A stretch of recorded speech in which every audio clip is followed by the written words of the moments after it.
حضور علیہ السلام نے فرمایا اگر میں علم کا شہر ہوں تو پھر علی دروازہ ہے. علی باب علم کے، شہر علم کے باب علی ہے. امام صفوری کہتے ہیں ایک دن نا حضرت جبریل امین انسانی شکل میں مولا علی کے سامنے آ کے کھڑے ہو گئے. کون؟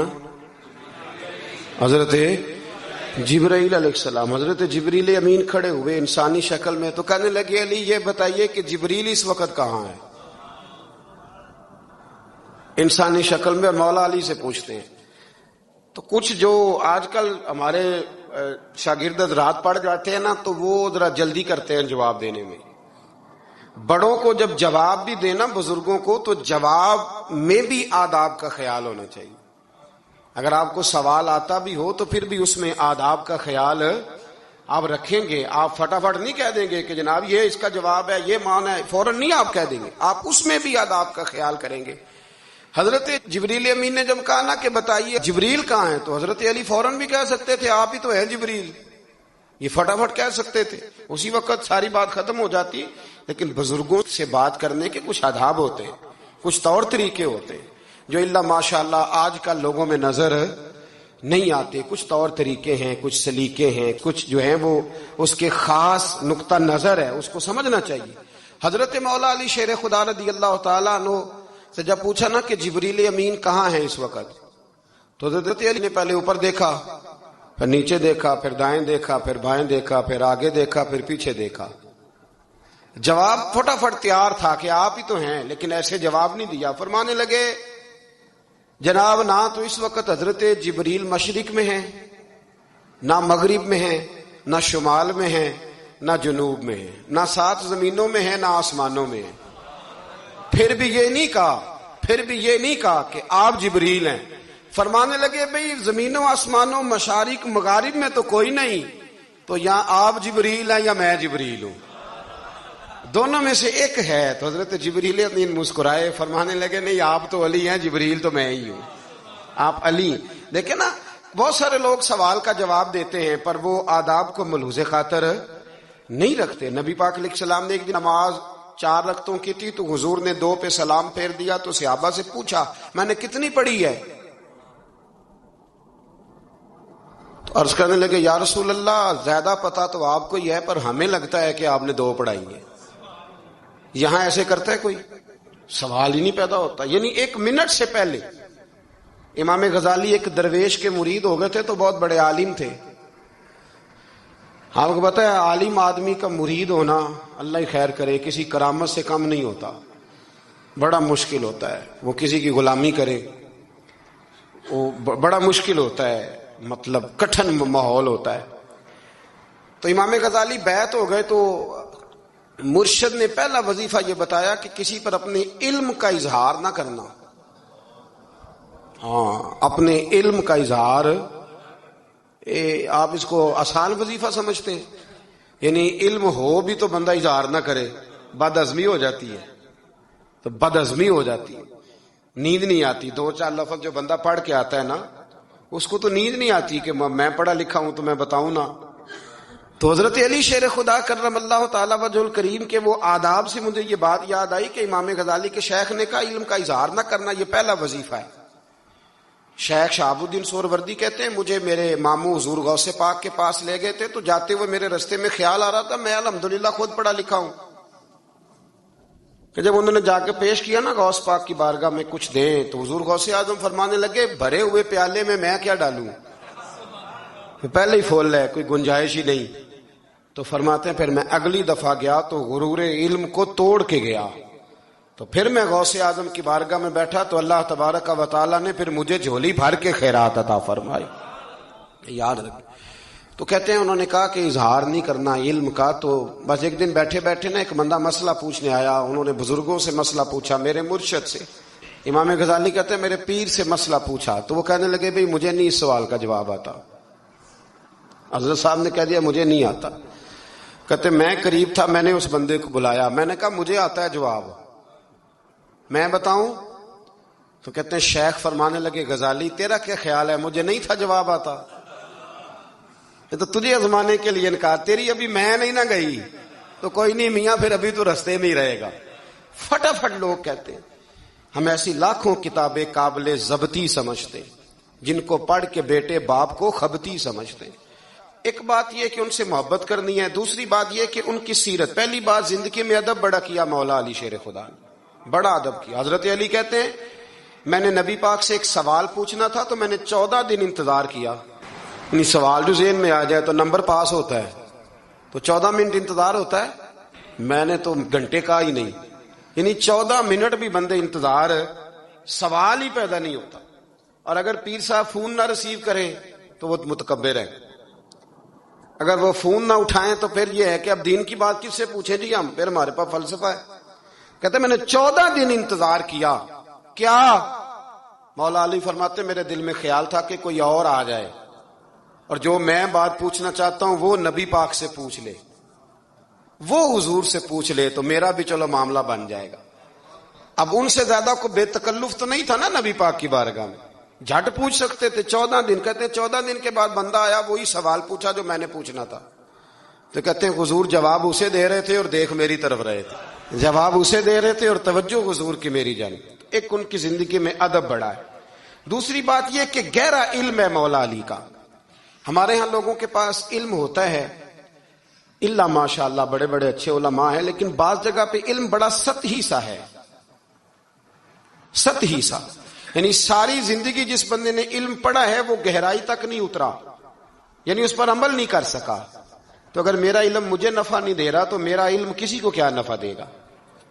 حضرت علی کا علم گہرا تھا، سیانہ علم تھا، گہرائی والی بات کرتے تھے، بڑی سوچ سمجھ کے فیصلہ کرتے تھے اور بڑے زیرک تھے، دانا آدمی تھے حضرت مولا علی شیر خدا رضی اللہ. اور آپ کا فہم و فراست نرالا تھا. ایک شخص نے کہا جی میں نے ترس کھا کے ایک عورت سے شادی کیا، وہ بوڑھی تھی، ترس کھا کے نکاح کیا. میں جوان، وہ بوڑھی ہے، پر میں قریب جاتا ہوں تو مجھے پتہ نہیں کیا ہوتا ہے. وہ بڑی جگہ پہ گیا ہوں پر میرا مسئلہ نہیں حل ہوتا، حالانکہ وہ لاوارث تھی اور شادی نہیں اس کی ہو سکی. تو حضرت علی شیر خدا فرمانے لگے بی بی کو میرے پاس لا، عورت کو لا. وہ لائے تو آپ فرمانے تیرا نکاح نہیں ہوا؟ کہنے لگی نہیں. فرمایا سوچ لے. چپ کر گئی. فرمایا کوئی گناہ کیا ہو؟ خاموش ہو گئی. کہنے لگی میں نے میرا آغاز تھا جوانی کا تو میں نے ایک ناجائز بچہ پیدا کیا تھا، پھر اسے پھینک دیا، آبادی میں پھینکا. تو حضرت علی شیر خدا فرمانے لگے یہ تیرا وہی بچہ ہے. چونکہ جو اس نے کیفیات بتائی ہیں وہ یہ ہے کہ انسان ماں بہن جو اس کی ہوتی ہے نا، کچھ بھی ہو جائے اللہ تعالیٰ نے فطری جذبے رکھے ہوتے ہیں. تو وہ کوئی حیوان ہو تو بات الگ ہے، اگر انسان ہو تو وہ مطلب انسان ماں کے سینے سے لگ بھی جائے تو اسے شفقت کا رنگ تو نظر آتا ہے، لیکن اس کے اندر وہ جذبات پیدا ہو سکتے نہیں. بیٹی سینے سے لگ جائے تو وہ والے جذبات اس میں تو حضرت علی شیر خدا کا علم بڑا باریک. تو آپ فرمانے لگے میاں وہ جو تیرا اس کے اوپر ترس آیا نا، اس کی بھی وجہ یہ ہے کہ تیرا اس سے کوئی ازل سے رشتہ ہے، لہذا تمہارا نکاحی منق اتنا گہرا، سیاںہ اور پیچیدہ، یعنی باتوں کی گہرائی تک. آج ہمارے بہت سارے میری طرح کے لوگ تقریر کرتے ہیں تو وہ عوامی نفسیات کے مطابق بات نہیں کر پاتے، کیونکہ ہم جو تقریر رٹ کے آئے ہیں وہ تو ہم نے تو علم ظاہر کرنا ہے. اور نعرہ لگوانا بڑا شوق ہے، جب تک وہ مطلب لوگوں میں شوق نہ پیدا ہو پھر بعد میں گفتگو ہوتی ہے. آج میں جلسہ لوٹ لیا ہے تو میں کہا کرتا ہوں کہ جلسہ لوٹا نہیں جاتا، جلسے میں تو کچھ لٹایا جاتا ہے، علم دیا جاتا ہے، فہم دیا جاتا ہے، شوق دیا جاتا ہے. تو یہ کیا مطلب بات ہوئی؟ تو گہرا علم تھا. چوتھی بات، علم بھی تھا اور تقوی بھی تھا، پرہیزگاری بھی تھی. جب آپ خلیفہ تھے نا، امیر المومنین تھے، امیر المومنین.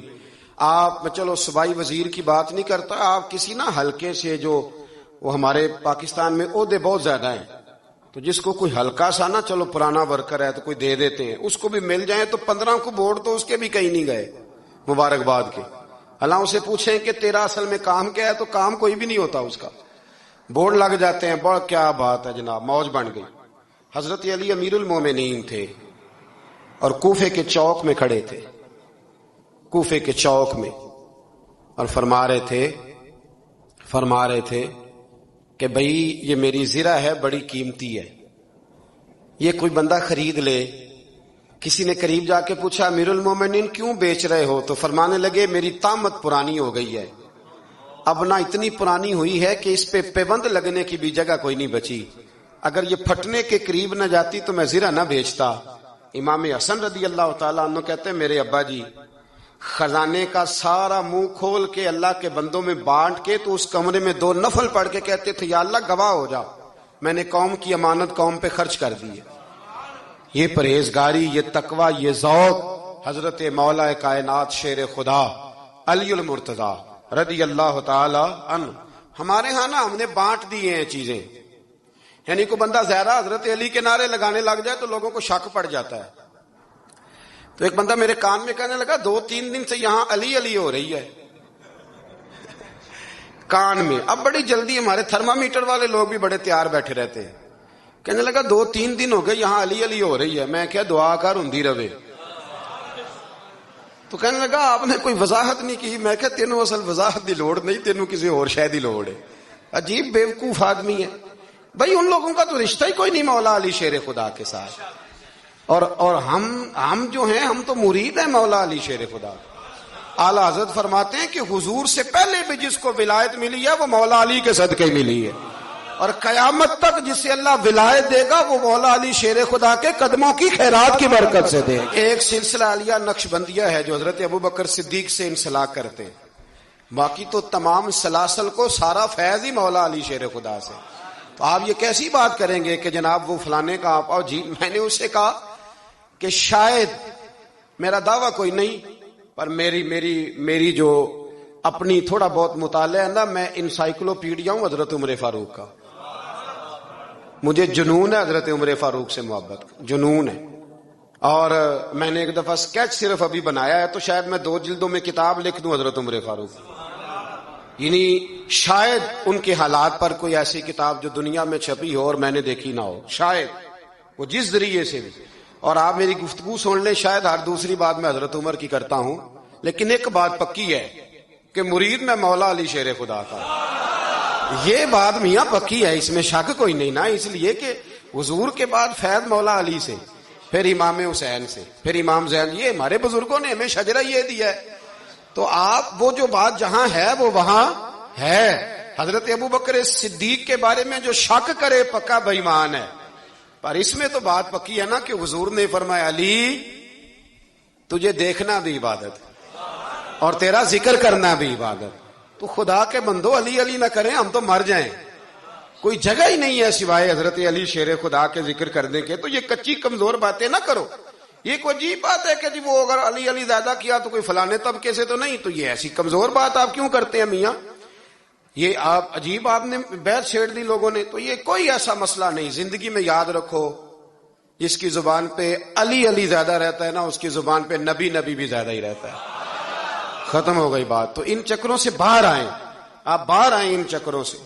اور اسی طریقے سے میں نے کہا تھا کہ ہم کوئی ترازو لے کے نہیں بیٹھے ہوئے کہ فضیلت کس کی زیادہ ہے.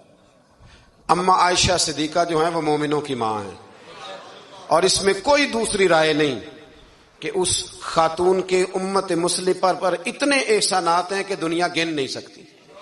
لیکن یہ ہے کہ رسول کریم نے فرمایا کہ فاطمہ میرے جگر کا ٹکڑا ہے. اب میں ترازو لے کے بیٹھ جاؤں کہ حضرت فاطمہ کی شان زیادہ ہے یا حضرت عائشہ کی، تو میں بیوقوف ہی ہوں نا. اس لیے کہ یہ میری ذمہ داری نہیں، یہ تو بات ان کی ہے نا. میں نے ایک بات سنائی تھی آپ کو پیر سید فیض الحسن شاہ صاحب کی، عالم شریف والے. پیر صاحب سے کسی نے پوچھا کہ حضرت فاطمہ افضل ہیں کہ سیدہ عائشہ؟ تو آپ فرمانے لگے پہلی بات تو یہ کہ تجھے یہ سوال ہی نہیں کرنا چاہیے تھا، اور اگر تو نے کر لیا ہے تو پھر جواب سن لے. فرمانے لگے فاطمہ زوجہ ہیں حضرت علی کی، اور عائشہ زوجہ ہیں نبی پاک کی. تو علی کی زوجہ نبی کی زوجہ سے افضل نہیں ہو سکتی.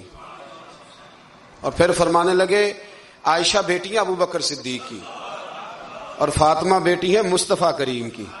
تو ابو بکر کی بیٹی نبی کی بیٹی سے افضل نہیں ہو سکتے. وہ بندہ کہنے لگا حضرت جی رزلٹ کیا نکلا؟ کہنے لگے گھر جا کے کٹ دا رہی تینوں گل دس چھڑی ہے.